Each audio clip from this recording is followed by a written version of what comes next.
Hola a todos, esto es Hasta la Última Página y yo soy Diego Figueroa. Como se mostró al inicio, ya saben el nombre del video, lo más probable es que no se entienda muy bien a qué libro voy a reseñar, porque el libro que voy a reseñar no es parte de la literatura bestseller o de literatura young adult, sino que se podría decir que es literatura clásica. Ya que es parte de ese libro que tuve que leer. No debería ser literatura muy conocida, porque no es de la que es más vendida, sino que corresponde a una época anterior. Bueno, vamos al libro, porque esto se vaya a reseñar, no va a ser, una reseña principal de este libro. El libro que voy a reseñar entonces es La vida es sueño de Calderón de la Barca o Pedro Calderón de la Barca. Bueno, este libro, como les había comentado antes, no es un bestseller.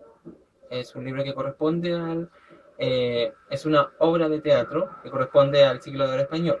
Yo lo tuve que leer porque en mi universidad me lo pidieron como, bueno, es una de las lecturas como obligatorias del ramo, y además cada alumno del curso tiene que escoger una de las obras para poder exponer, no como una presentación frente al curso, sino como para debatir dentro de la clase y tú ser la voz principal que de alguna manera da los principales datos. Y este libro me tocó a mí, y como lo encontré en una promoción que corresponde a la promoción que tiene que ver con COPEC y con Viva Leer, lo encontré bastante barato, entonces lo compré. Además que he escuchado muy buenas críticas con respecto al libro, y ahora que lo terminé, puedo dar mi opinión y contárselas a ustedes. Bueno, primero vamos por los datos del libro. Los datos del libro. La editorial es Origo, el autor es Pedro Calderón de la Barca, o como dice aquí, Calderón de la Barca. Tiene 152 páginas. Es tapadura. Y es una versión que me gusta mucho porque tiene ilustraciones dentro del libro.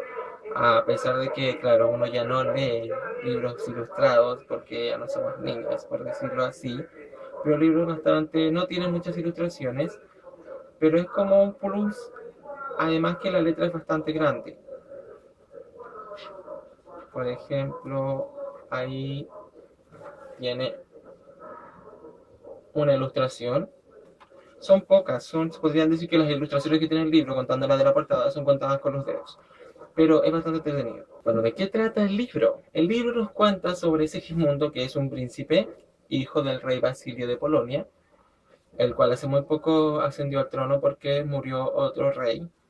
El punto es que este rey, Basilio, que es el padre de Segismundo, cuando nació Segismundo, se le contaron bastantes profecías con respecto a su nacimiento.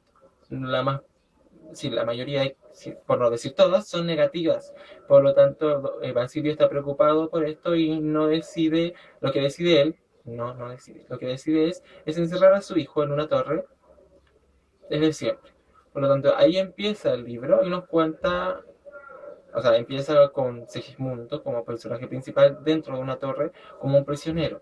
Y lo que de alguna manera lo hace un poco más terrible es porque, oh, lo que lo hace más terrible es que Segismundo no sabe por qué es prisionero. Es una de las dudas y una de las reflexiones que él hace al inicio.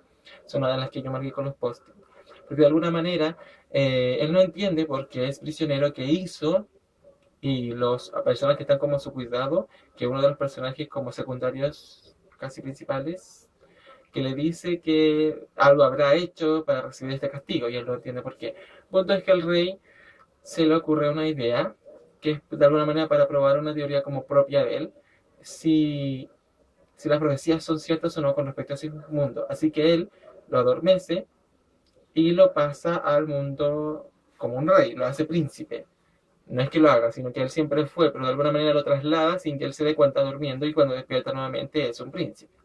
Y quiere probar si él de verdad eh, tiene esta profecía donde le decía que iba a ser de alguna manera una bestia llena de furia y va a acabar con el reino, o es un buen rey. Para no entrar más en detalle, porque el libro es bastante corto, de ahí se centra lo que empieza a suceder y los desarrollos de otros personajes, que entran también en la obra. ¿Por qué la vida es sueño? Bueno, eso tiene que ver con las reflexiones que hace el propio Segismundo con respecto al sueño. Como he comentado anteriormente, los cortes dentro de la mente de Segismundo, en el que él pasa a ser primero es un hombre encarcelado, un prisionero, de alguna manera sería un criminal, porque los prisioneros son criminales, los que están normalmente son criminales, no personas inocentes.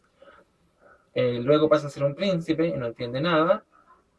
lo hacen pensar que como durmió y la transición fue del sueño a la vigilia, del estar despierto, él dice que algo estoy soñando. Y luego, claramente, por lo que sucede en el libro, para que no sea un spoiler, él pasa nuevamente a ser prisionero. Entonces él, hay un punto que no entiende nada. ¿Cuál es el sueño y cuál es la vida? Por lo tanto, dentro de los diálogos que más me gustan de este libro, él aclara y de alguna manera él postula una teoría con respecto a esto que abarca la vida es sueño y que lo explica dentro del libro. De alguna manera me gusta mucho porque ese toque que, bueno, creo que es uno de los temas que me gusta mucho que se ven en algunos libros, que es el tema de la existencia, cómo se pone en duda la existencia misma a través de la percepción de las personas. Y este libro de alguna manera ataca eso, a pesar de tocar otros temas que son bastante interesantes. Bueno, creo que sobra decir que el libro me gustó. Yo le di 4 estrellas en Goodreads. ¿Por qué? ¿Por qué no le di 5? No le di 5 porque, bueno, esto es totalmente subjetivo, es una valoración que le hice yo, porque el libro no es correspondiente a nuestra época. Entonces, eh, hay muchas cosas que él hizo el autor por su época, por su pensamiento y porque él quería llegar a algo. Entonces, hay personajes que encuentro que no están, siento que a veces como que no están, les faltó algo para que me gustaran más. Y obviamente el final no es algo que me agrada porque estas obras están hechas para lograr un efecto en el público más que nada, más que en la obra misma. La obra siempre, estas obras están ligadas al contexto porque iban a ser representadas. Esa era su función, se creaban para representarse. Entonces las personas estaban pensando y el autor estaba pensando en representarla.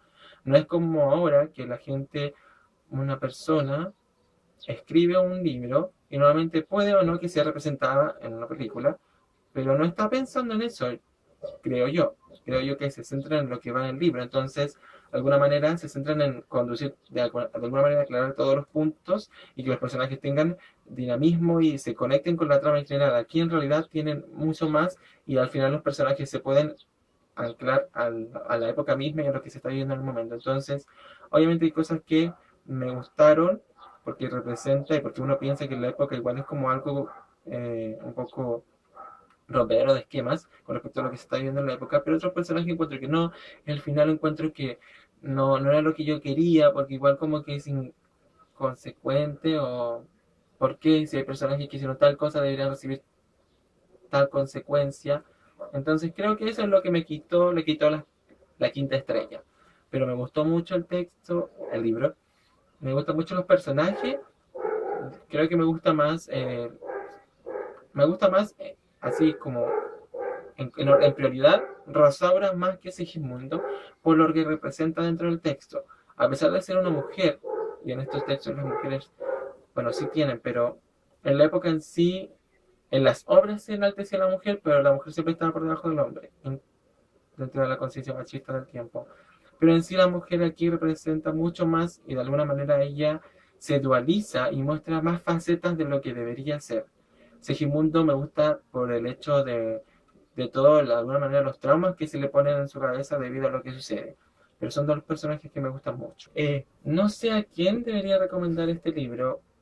Eh, yo encuentro que es una es una obra que puede ser leída por cualquier persona, pero lo más probable es que los niños no entiendan todo. Creo que sería mejor que lo leyeran adolescentes ya siendo jóvenes adultos. Y los adultos obviamente también. Porque igual hay cosas que uno no entiende y que no va a entender el contexto en general. Para poder sacarle mucho más sentido hay que saber mucho de lo que se está viendo en la época. Pero si no, una persona adulta por lo menos entendería como el sentido global de lo que está tratando de mostrar, que sería como el cuestionamiento de la vida en realidad y de la realidad en sí. Los otros son cosas que vienen después, que se pueden entender con mucha más información de la época o del autor mismo. Así que creo que serían recomendados para adolescentes de 15 hacia arriba o más. Y después va lo que quiera. Esta sería la reseña de esta semana. No, obviamente aquí hay un quiebre con respecto a los libros que estaba reseñando antes, porque esto lo tenía que leer por la U. Era indispensable, pero la diferencia es que yo lo compré porque quería tener una copia, porque me gustó la tapa, me gustó el libro, los dibujos y me llamó mucho la atención y al final me terminó gustando. Así que es una novela que lo más probable es que ahora tengo, que es mía y que me gustó mucho por lo que representa. Espero que les haya gustado. Recuerden que pueden compartirlo, pueden darle like al video, pueden suscribirse al canal si les gusta y nos estaríamos viendo en otro video. Bye.